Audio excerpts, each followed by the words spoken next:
Graça e paz, boa tarde a todos. Está cá alguém? Obrigado, Elizabeth. Graça e paz, graça e paz. Alguns anos atrás, um grande banco americano ele realizou uma campanha publicitária. E o slogan dessa campanha era sólido como uma rocha. Um banco usa este slogan para a sua campanha publicitária. Não passaram muitos meses, aliás, não chegou a um ano, creio, que veio a crise de 2008. Recordam-se?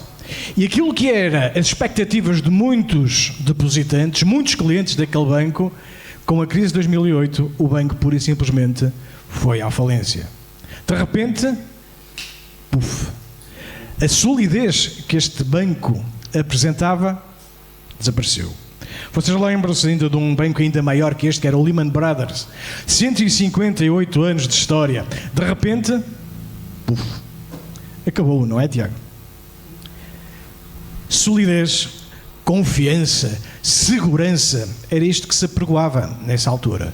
Mas de um momento para o outro, milhares de pessoas perderam os seus depósitos, milhares de pessoas perderam as suas pensões, milhares de pessoas ficaram com nada. E hoje nós vivemos uma época assim, sabem? Nós próprios cá em Portugal tínhamos um banco grande, que era o Banco Espírito Santo, recordam-se? E o Banco Espírito Santo, que ainda hoje estamos a sofrer, ou parece que menos um bocadinho, mas vamos ver, o BPN, o BANIF, o BPP, bem, tudo que parece que começava por B, a coisa parece que afinal não era assim tão segura como isso. E hoje vivemos então nesta situação em que instituições centenárias, de um momento para o outro, desaparecem, eclipsam-se. As instituições desaparecem. Verdades científicas são todos os dias revistas. Aquilo que era no século XIX verdade, hoje os cientistas riem-se daquilo que eles defendiam. Ontem, verdade científica, hoje, uma teoria ultrapassada. Mas sabem, nesta voracidade, nesta vertigem de insegurança, onde é que nós podemos colocar a nossa confiança? É sobre isso que hoje eu gostava que nós pudéssemos meditar.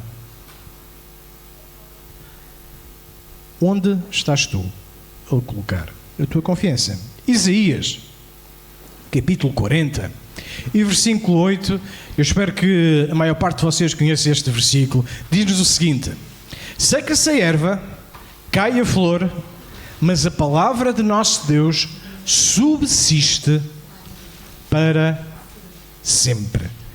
Isaías 48.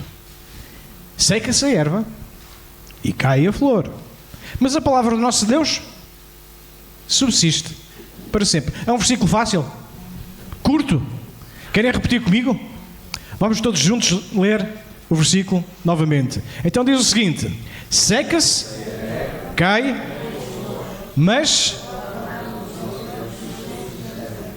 Outra vez, mais forte, que isto está muito fraquinho hoje. Já sei, está a chegar àquela hora que era para ir para o sofá, estender as pernas, descansar os olhos, como a minha avó dizia. A minha avó dizia que não dormia, fechava os olhos para descansar. Mas tentem lá, ler outra vez. Seca-se, cai, mas permanece ou subsiste para sempre.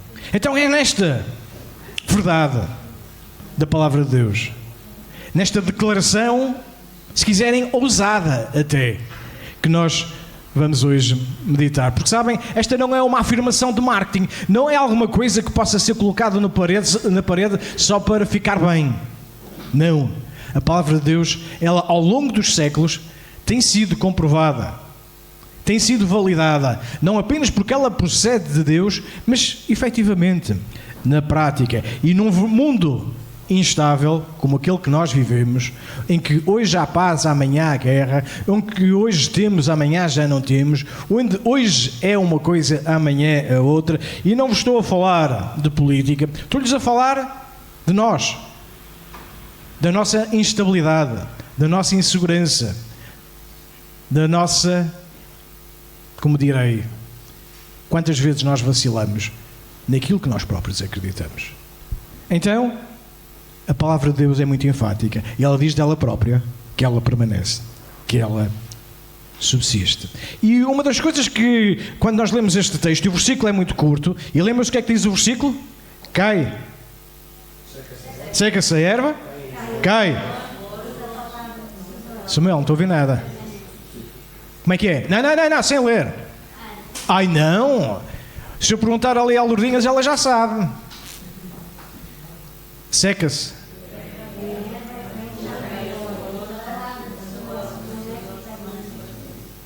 E agora Samuel já dá? Ainda não, já percebi. Então, nesta metáfora que Isaías está a usar, ele está a usar de uma forma que se pretende referir a alguma coisa. Ele está a falar da erva, mas não está a falar da erva. Ele está a falar de flores, mas não está a falar de flores.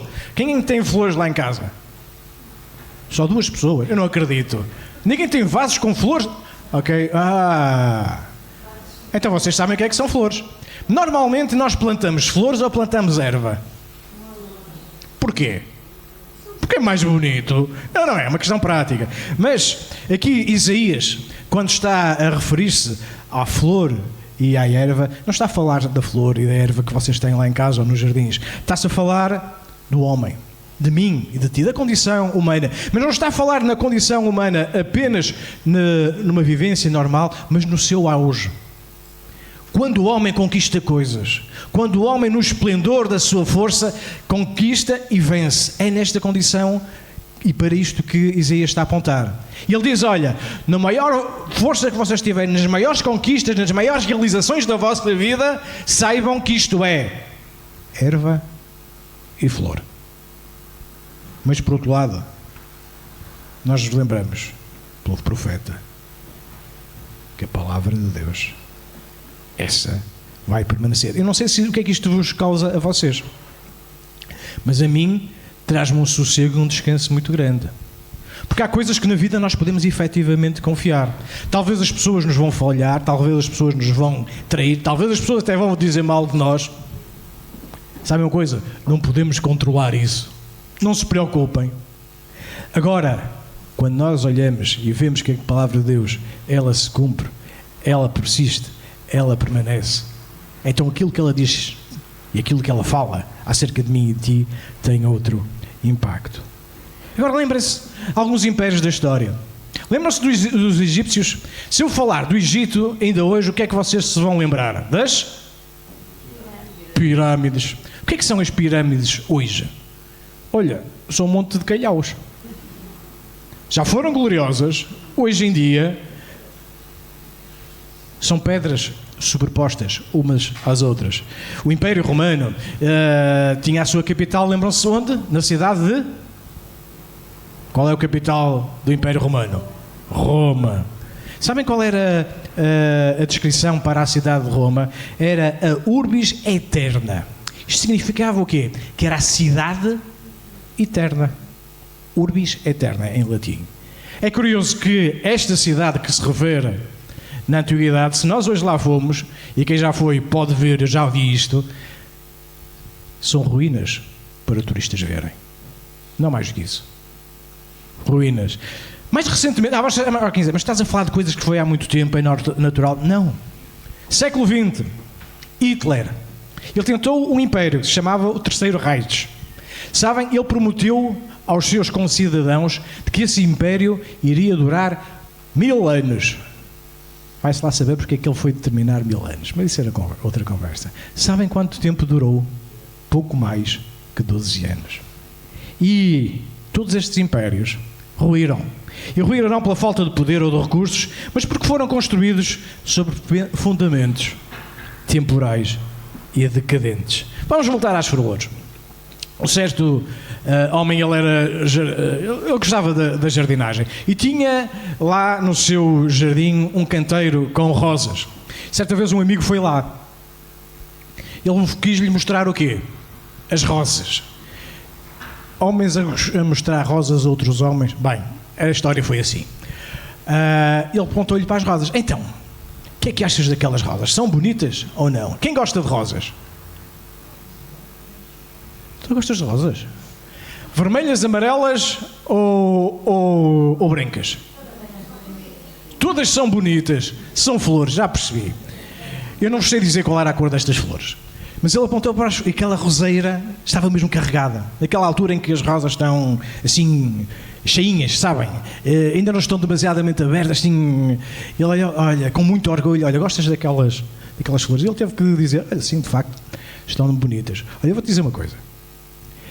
Estas flores, que hoje estão assim bonitas e exuberantes, ontem estavam murchas.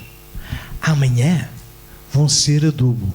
Mas há uma coisa que vai permanecer aqui, que é a raiz da planta. Ano após ano, estação após estação, vez após vez, aquela roseira dá flores, porquê? Porque tem raiz. Olha, eu não sei qual é a tua vida, eu não sei qual é a exuberância da tua vida, eu espero que seja exuberante, mas eu quero te dizer que aquilo que vai produzir vida verdadeira não vai ser a flor, vai ser a raiz. E esta é a palavra do nosso Deus, aquela que permanece. Esta é a diferença entre a glória do homem e a declaração, e a fala, e a proclamação de Deus. E nós podemos nos perguntar, porque é que tantas vezes nós nos sentimos inseguros? Porque é que nos sentimos frágeis? Porque é que olhamos verdadeiramente para a nossa vida e olhamos e de repente já passou 55 anos? Ontem andava com os joelhos esmorrados, a gatinhar por aí, debaixo das cadeiras, a levar uns puxões de orelha. Não, por acaso devia ter levado mais. Mas levava com chinelo. Aquele chinelo que dobra. Sabem? Sabes, não sabes, irmão? Aquele que só sacode o pó. E já passaram. E nós começamos a olhar para a nossa vida e pensar, mas isto é tão efêmero, mas isto é tão passageiro. Será que é só isto na nossa vida? Por muitas realizações que tínhamos alcançado, por muitos amigos que possamos ter. Então no Facebook é que nós temos amigos, é uma alegria aquilo. É amigos por todo lado. É isto a vida.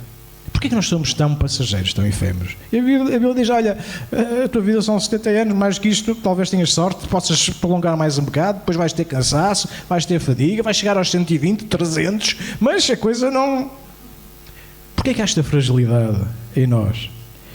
Pedro, na sua primeira carta, no capítulo 24, ele dizia, olha, toda a carne é como a erva, toda a glória do homem, como a flor da erva. Porquê que somos assim?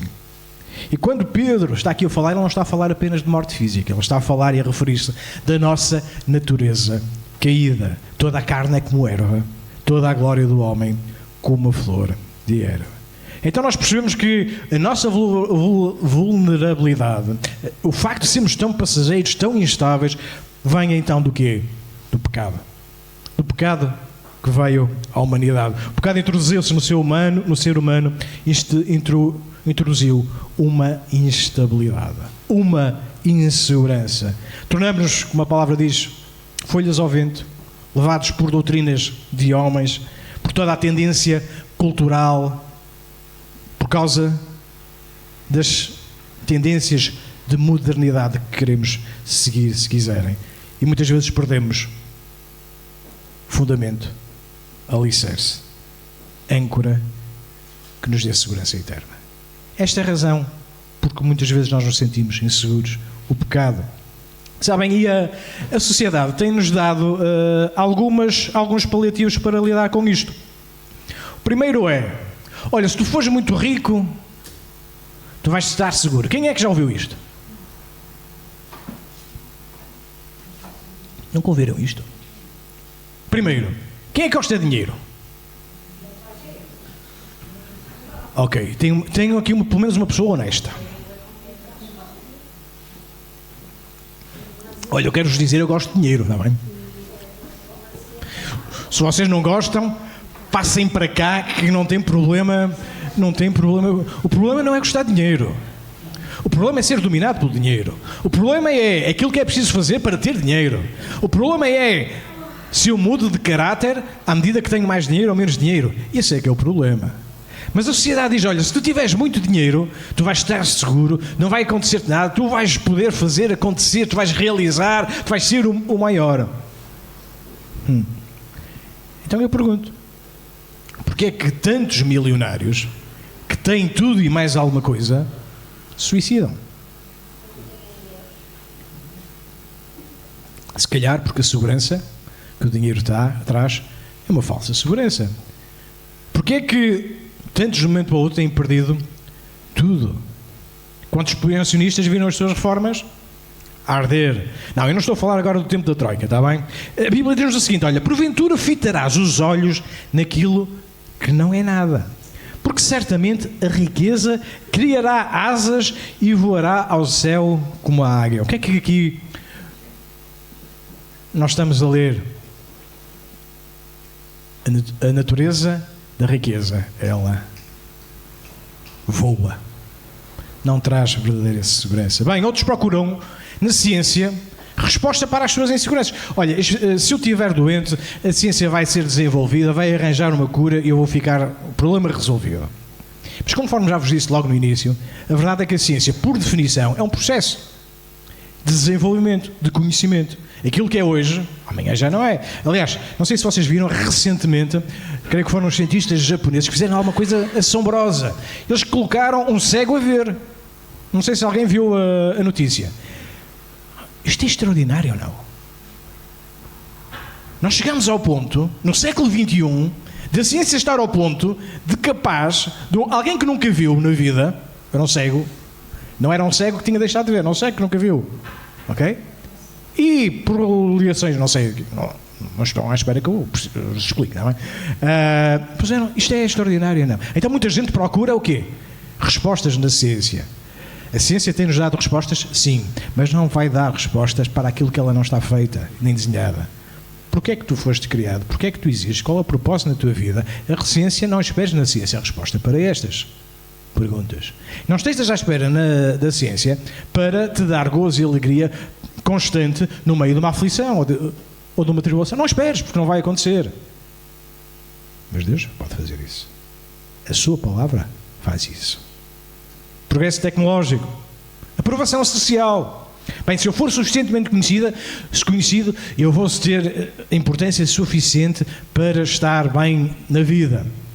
Redes sociais, quem passa por lá e perder algum tempo vai se rir muito. Hoje nós falamos de influencers, aquelas pessoas que influenciam outros. É interessante nós vermos ao ponto que a nossa sociedade tem chegado, se nós olharmos para aqueles que dizem ser influenciadores. Vejam o que é que eles dizem. Aliás, nós chegamos ao cúmulo em Portugal de ter um chamado influenciador que foi para uma determinada rede social dizer: eu atropelei uma pessoa, fugi e não me aconteceu nada. Ha, ha, ha, ha, ha. Foi em Portugal, não foi no Brasil. Foi cá. Não sei se alguém viu. É esta gente que diz que influencia pela sua capacidade comunicacional, o que é que seja, de disparate, de dirigir a vida de outros. Isto é estranho ou é só para mim? Para vocês ou é só para mim? Isto, para mim, digo-vos, é muito estranho. Então, há esta forma que a sociedade nos dá de nos dizer, olha, de transmitir, se tu fizeres isto, se fores conhecido, se tiveres muitos seguidores, se, tu vais estar seguro. Mas todas estas coisas são flores, são erva que vai secar, são flores que vão cair e que são necessariamente temporárias. E a pergunta, então, outra pergunta que pode ser feita é: porquê é que nós temos esta necessidade de segurança? Não é porque nós somos inseguros, já percebemos, por causa do pecado. Mas porquê é que temos esta necessidade de segurança, de construir sobre coisas sólidas? Reparem que esta necessidade não é uma fraqueza. É porque Deus nos criou assim. É que Deus, quando nos criou, e nós não somos resultado do acaso, nós fomos criados para estar estáveis, a habitar junto dele na sua comunhão, na estabilidade da sua comunhão, de estar perto dele. E quando nós estamos perto dele, nós nos sentimos seguros. Aliás, o salmista, ele tem uma expressão a dizer: olha, eu sinto-me como seguro quando estou debaixo das tuas asas. Não sei se vocês se lembram quando eram bebés, mas como vocês sabem, uma das necessidades que os bebés têm é de quê? É ou não é? Porquê? Para se sentirem seguros. Aliás, Nos orfanatos, uma das coisas que é feita, sobretudo, estou a falar dos bebés mais pequenos, os recém-nascidos ou pouco mais, gente que a única coisa que faz é pegar nos bebés ao colo, para que eles se possam sentir apertados. Que alguém está ali para os proteger. Sabem? E esta é a dimensão do salmista quando diz, olha, eu estou bem quando eu estou aninhado debaixo das tuas asas. Agostinho, ele, a determinada altura, ele dizia o seguinte, olha, fizeste-nos para ti, a falar com Deus, e diz, e o nosso coração não descansa enquanto não repousar em ti. Então a pergunta é, onde é que tu estás a descansar? À sombra da bananeira? É um bom lugar. Mas às asas do Onipotente descansarei. É este o texto bíblico. Eu convido a experimentares este descanso na presença de Deus. Bem, vamos continuar. E nós encontramos algumas consequências quando nós não nos sentimos seguros. Parece que à medida que a idade passa, nós tendencialmente nos sentimos mais inseguros. É ou não? Sejam lá sinceros. É verdade. Temos mais medo de cair e de tropeçar. Sim ou sim? Eventualmente, já não temos quem tome conta de nós, agora temos que tomar conta dos outros. Seja netos, o que é que seja. Isto é natural, mas cuidado. Cuidado quando esta insegurança nos afasta de nós pensarmos da verdade e da promessa de Deus que nos diz que estaria connosco. Então, se Ele disse que Ele estaria connosco, eu sinto medo por estar sozinho, isto o que é? Falta de fé. Cuidado. Isto é, e toda a falta de fé, vocês sabem que é pecado. Então, este sentimento de insegurança, quando não colocado no devido lugar, causa ansiedade crónica. Quando nós perdemos a dimensão de quem ou em quem nós estamos, nós vamos ficar ansiosos. Não é por acaso que nós em Portugal nós temos o consumo mais elevado de antidepressivos e ansiolíticos da Europa. Falta saber do mundo, mas da Europa pelo menos é uma procura por controlo. Muitas vezes aquelas pessoas hiper controladoras, hiper perfeccionistas, não são mais do que sinais de alguém que está a viver em insegurança, de dependência emocional de outras pessoas, que não é saudável. Quando nós nos sentimos inseguros, o que é que nos vamos... Qualquer pessoa que nos estenda a mão, nós vamos pegar nela. Cuidado. Cuidado. Cuidado quando tu te sentes inseguro e há qualquer mão que se estende para te segurar. Porque pode ser a mão errada. Cuidado na tua adolescência. Cuidado na tua juventude. Quando, por alguma razão, estás a viver um tempo de insegurança, cuidado e olha bem para quem te está a querer segurar. Porque às vezes é a pessoa errada. Às vezes ela não te vai segurar nem levantar. Ela vai te levar para baixo. Bem, Jesus falou sobre esta questão de construir e estar sólido na vida, sim ou não? Alguém se lembra de algum episódio? Exatamente. É para aí que nós vamos. Lembra-se que Jesus, que é a palavra viva de Deus, ele contou esta parábola que ilustra perfeitamente a diferença entre nós estarmos na vida de uma forma com os pés bem assentes na terra ou com os pés assim. Eu não sei se alguém... Pescadores, ok, temos aqui alguns, mas aqueles à séria, não é aqueles de meia tigela, está bem, Rosário? Não, eu não aponto, mas digo nomes. Aqueles que andavam no mar, andavam nas ondas, qual era o sentimento quando chegavam à terra firme? Alguém pode imaginar? De segurança. É ou não é? Eu lembro-me em miúdo, uma vez os meus primos, o pai tinha-lhes dado, não sei como, tinha-lhes dado um barco, daqueles insufláveis. Era um barco assim muito grande, pai, com meio metro. Não, um pouco mais. A Raquel ainda se lembra. E da primeira vez que eu andei naquilo, nós andávamos, tínhamos que andar 2 a 2 aquilo, porque senão o barco, estão a ver o que acontecia, ele era assim tão grande. Mas andei durante algum tempo. Estava, não foi no rio, foi no mar. Aliás, quem é daqui sabe, era para o mar, não era para o outro lado. Bem, a verdade é que quando eu cheguei a casa, à noite, para dormir, sabem como é que estava a minha cabeça?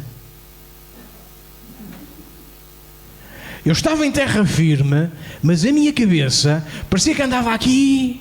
Não sei se já aconteceu a alguém. Estar em terra firme é bom, mas a nossa mente tem que ser liberta das ondulações da vida. Mas já lá vamos. Então estávamos a falar que Jesus falou de construir. E venham comigo então para Mateus 7, 24.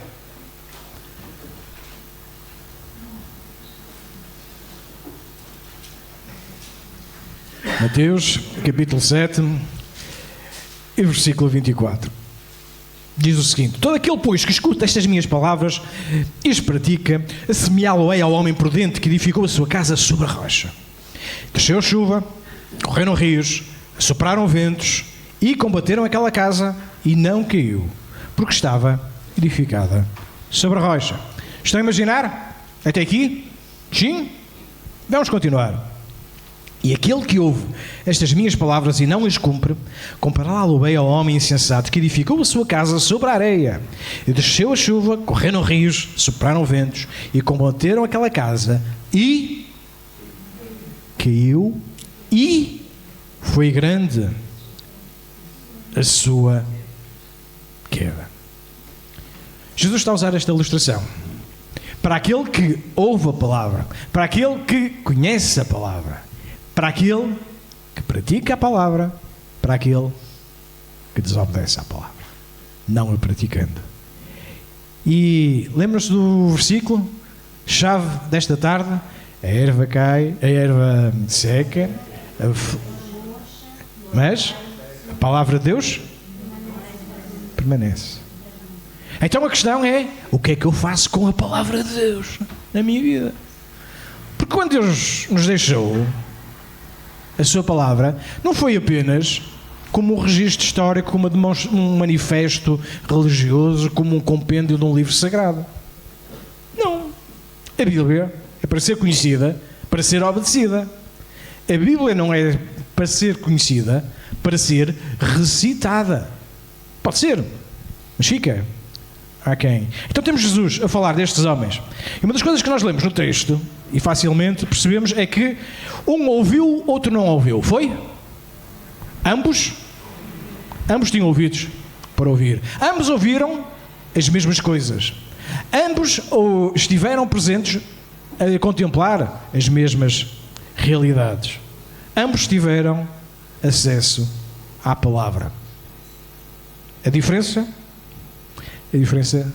é que um praticou e outro não. E esta é uma advertência solene, sobretudo para quem tem muitos anos de carreira cristã, para quem já ouviu muitas pregações, para quem já memorizou muitos versículos bíblicos, para aquele que gosta de ganhar os concursos bíblicos todos, com chocolates, sneakers de preferência.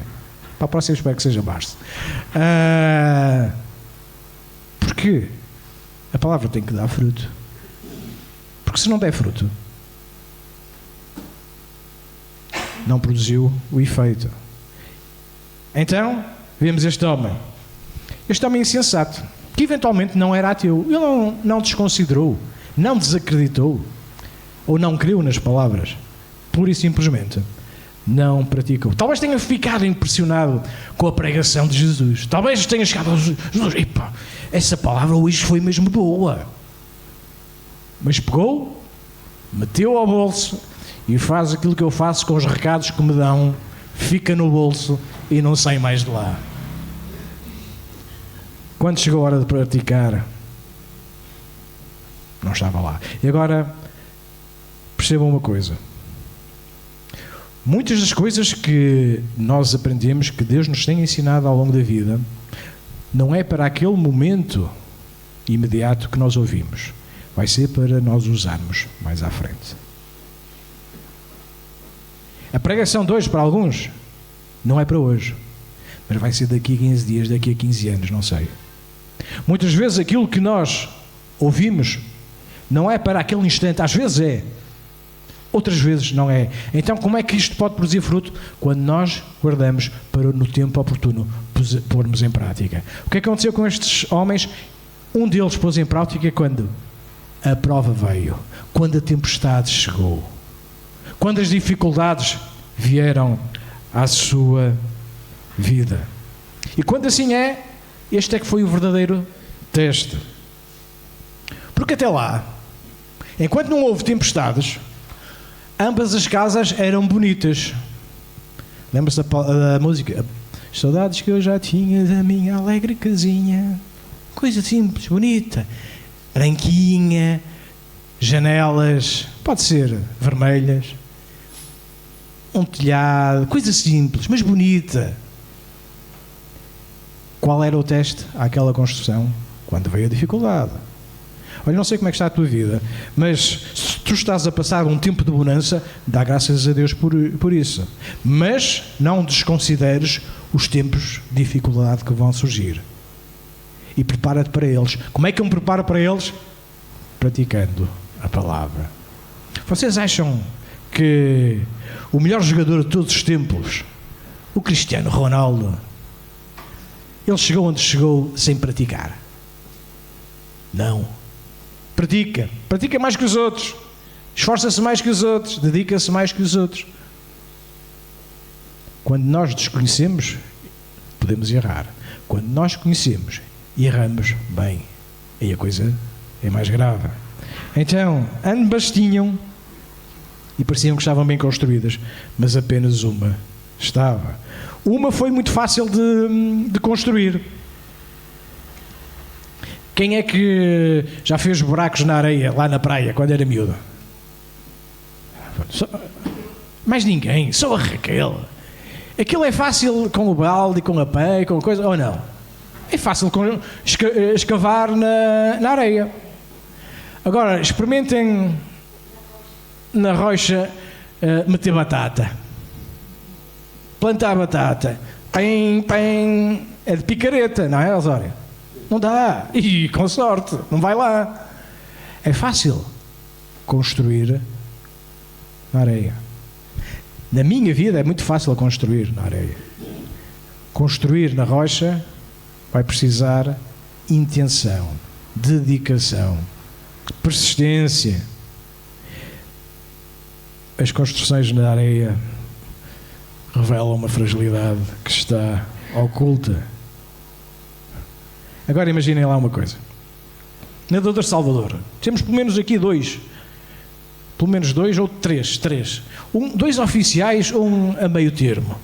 Vocês sabem que nesta altura nós estamos com uma crise muito grande de nadadores salvadores. Aliás, estamos a recrutá-los ao Brasil, ao Chile, à Argentina, porque não há nadadores salvadores. Agora imaginem um nadador salvador. Ele estudou todas as técnicas de natação, ele conhece todos os estilos, ele sabe como mergulhar, ele sabe como boiar, ele sabe como sair de um agueiro, ele já deu palestras, já formou outros, mas sabem uma coisa? Nunca entrou numa piscina. Nunca sentiu a água depois de cima do pescoço. Quando vier uma tempestade, ele cair à água, o que é que lhe vai acontecer? Vai apanhar um susto. Não vai apanhar um susto. Vai lá ficar. Porquê? De que lhe serviu o conhecimento? O conhecimento que não leva à prática. Como um prego, ali vai ficar. E este é aquilo que Jesus está a dizer. Olha, não vale a pena tu quereres ser nadador Salvador se tu não entrares na água. E este homem prudente que Jesus nos fala, em comparação com aquele homem insensato, ele ouviu e ele praticou. E na prática da palavra, ele desenvolveu o caráter. Ele conheceu Deus de forma perto, na sua experiência diária. Ele desenvolveu disciplinas espirituais, como meditar na palavra, como orar, como esperar em Deus, como adorar, como louvar. E depois, assim, quando vierem as chuvas falam-nos daquilo que vem de cima, não é? A chuva cai ou como é que é? A chuva vem de cima. Fala-nos das circunstâncias que estão fora do nosso controle. Os rios, das pressões que vêm de todo lado, dos relacionamentos, do trabalho, da família. Os ventos, ataques diretos à tua vida. E a diferença aqui não era se uma tempestade de um era mais forte do que o outro. A questão aqui é que as mesmas circunstâncias que destroem quem apenas ouve a palavra são as mesmas circunstâncias que fortalecem a fé de quem praticou a palavra. Ouvir. Conhece, mas não obedece. Emociona-se com as pregações, chora muito, é muito tocado. O caráter nunca é transformado. Critica os outros, mas não se autoexamina. Busca bênçãos, mas responsabilidade está quieta. Quer milagres, não quer santificação. Mas quem pratica e ouve, o seu caráter, o seu conhecimento são transformados. A palavra é ativa na sua vida e vive de forma íntegra e ética o Evangelho. Vamos voltar ao texto. Lembram-se do versículo? Então digam lá aí para o vosso vizinho. Digam para a pessoa que está ao seu lado. Diga o versículo.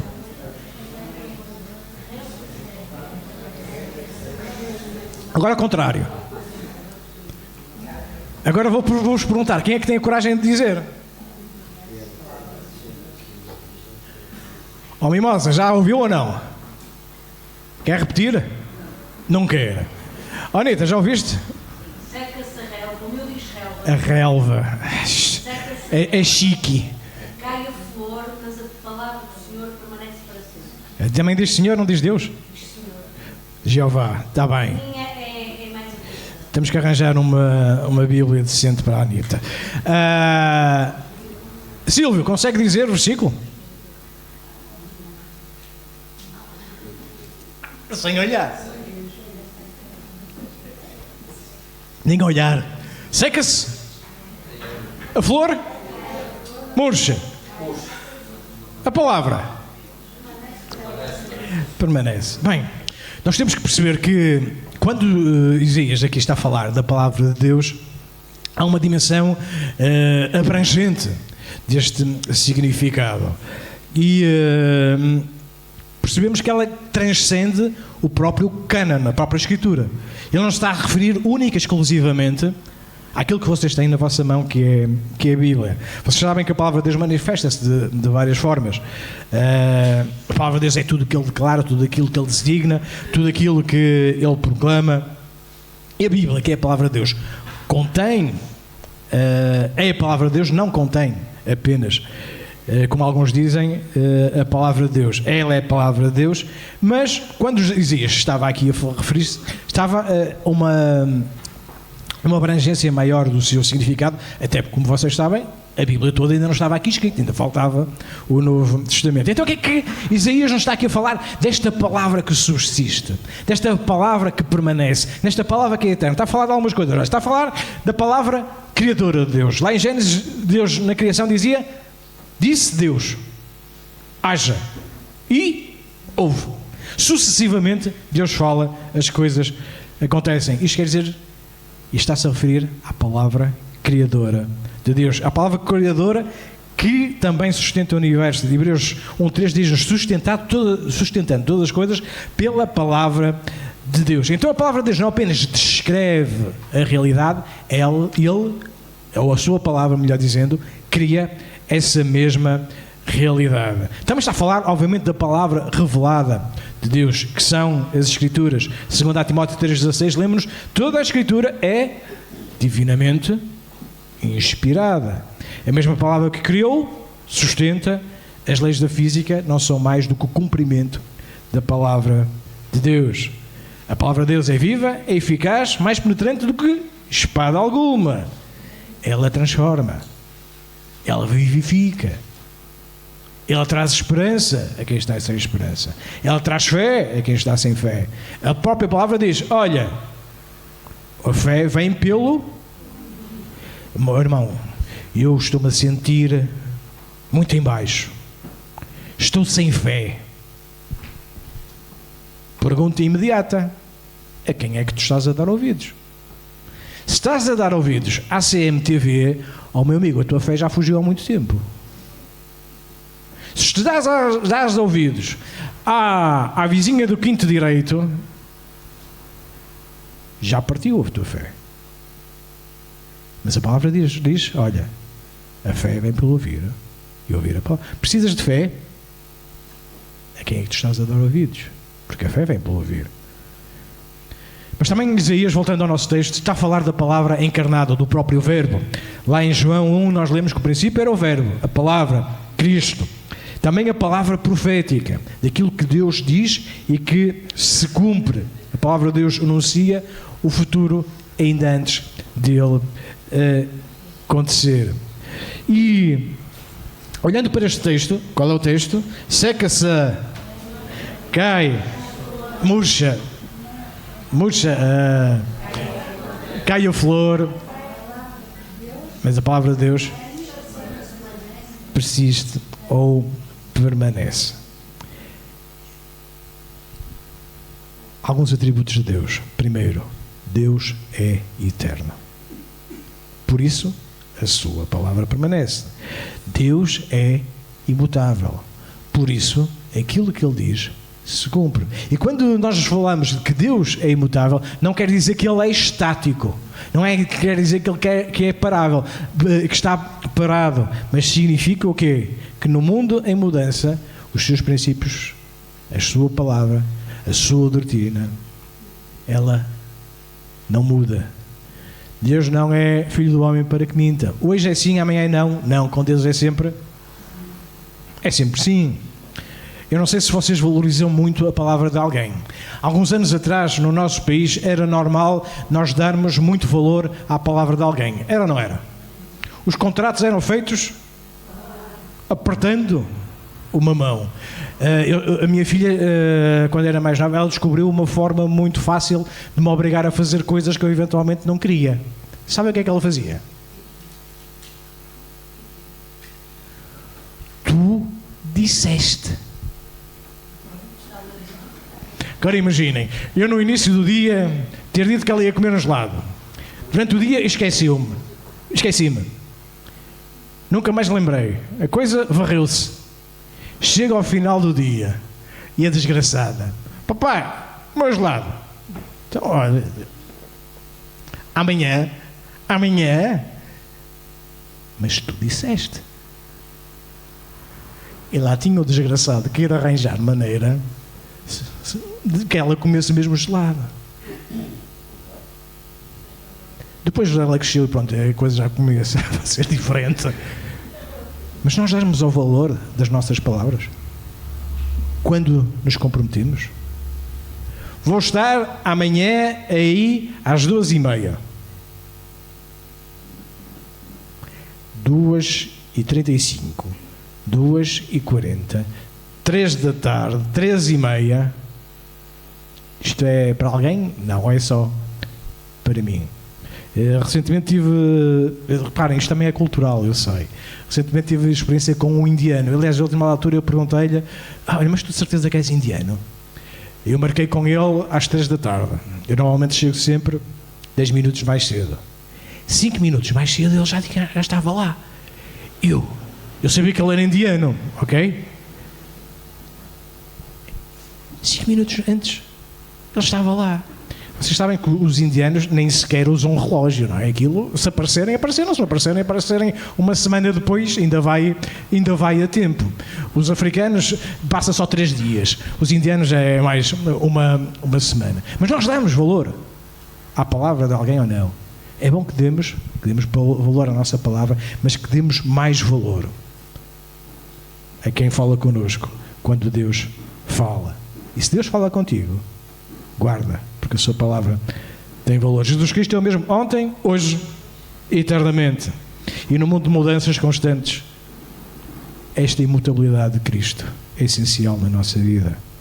Deus onipotente é o poder dele que nos sustenta.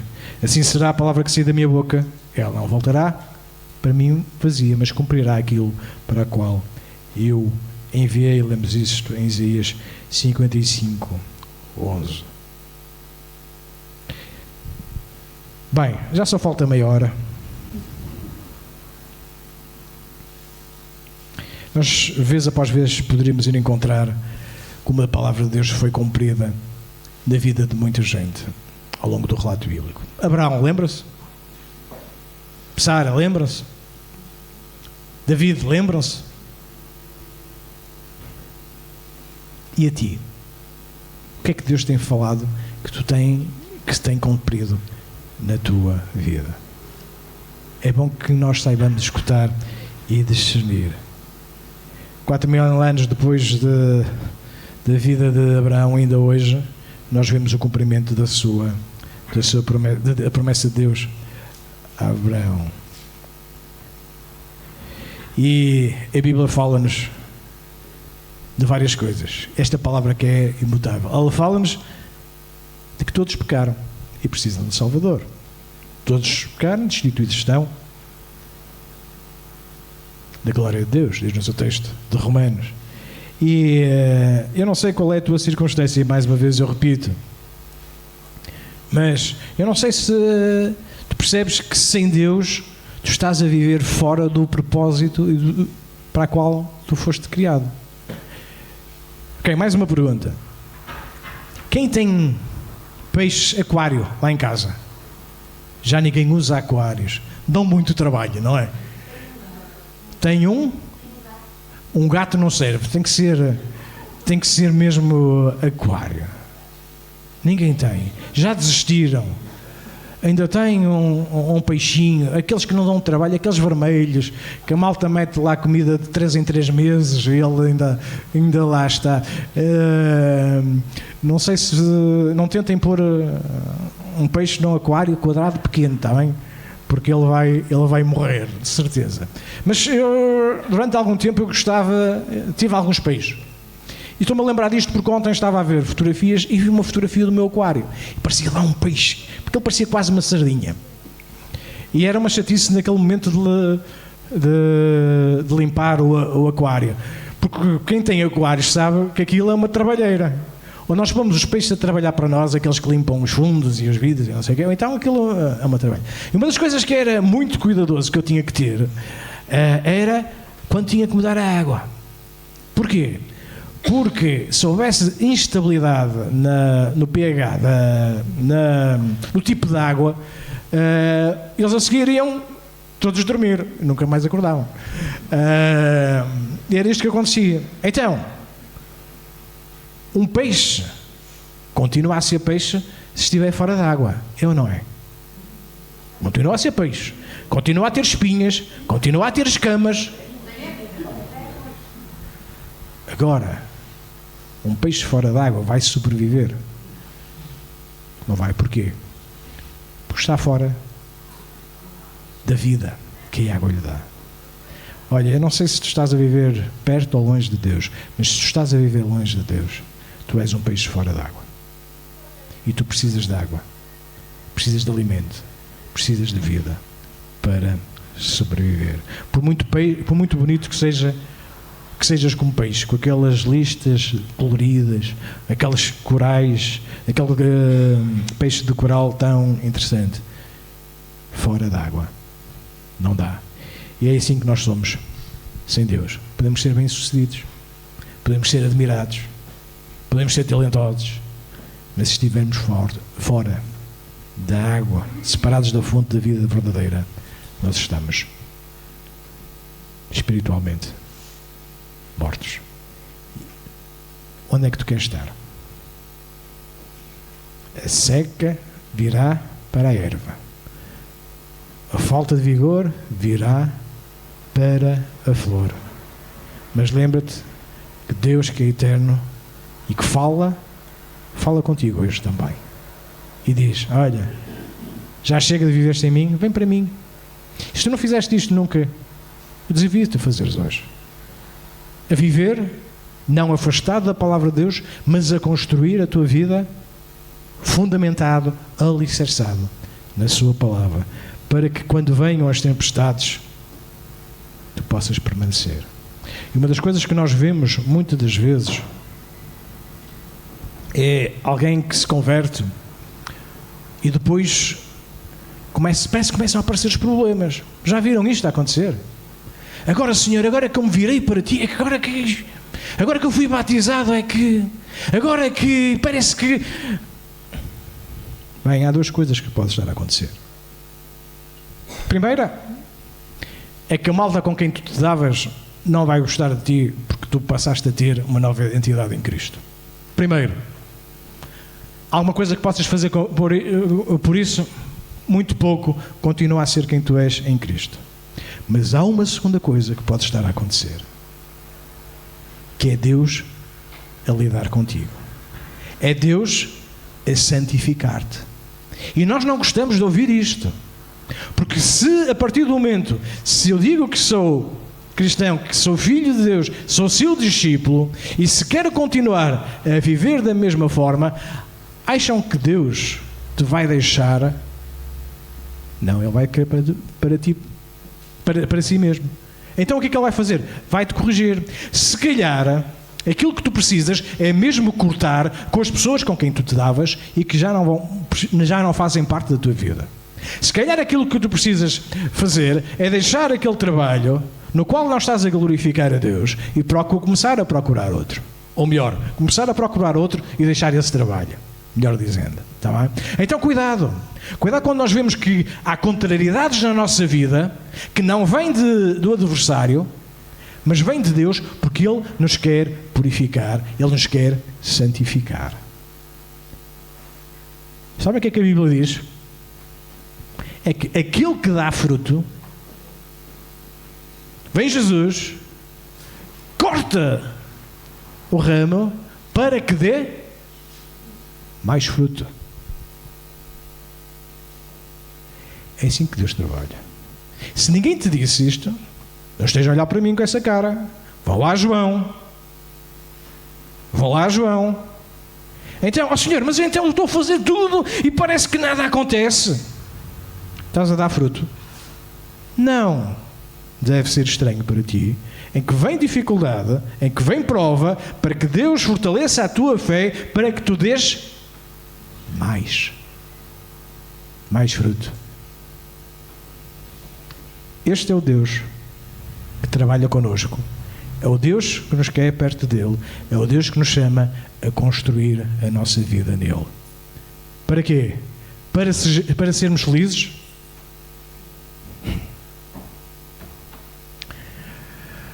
Ainda estão acordados?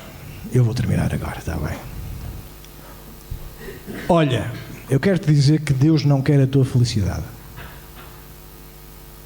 Deus quer a tua santificação. E quando eu estou a falar de felicidade, é o conceito que o mundo tem de felicidade. E nós, para sermos felizes, muitas das vezes, Deus tem que nos tirar coisas, tem que nos tirar pessoas para nós sermos obedientes, para sermos santificados, para nos ajudar a nossa caminhada. Caminhar com pedras no sapato dá?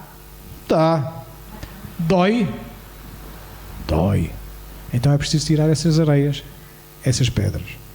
E eu vejo muita gente, infelizmente, que não teve a coragem de dizer que não, continuou a ser manipulado, dominado por pessoas que não têm nada a ver com Deus, mas em nome de um amor romântico, não tiveram a coragem de dizer que não. Seja de afinidade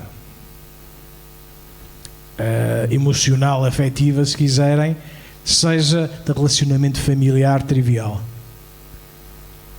Deus deseja a nossa santificação. Porquê? Porque Ele é santo e nós somos santos. E para sermos santos, cada vez mais santos, precisamos da sua intervenção na nossa vida.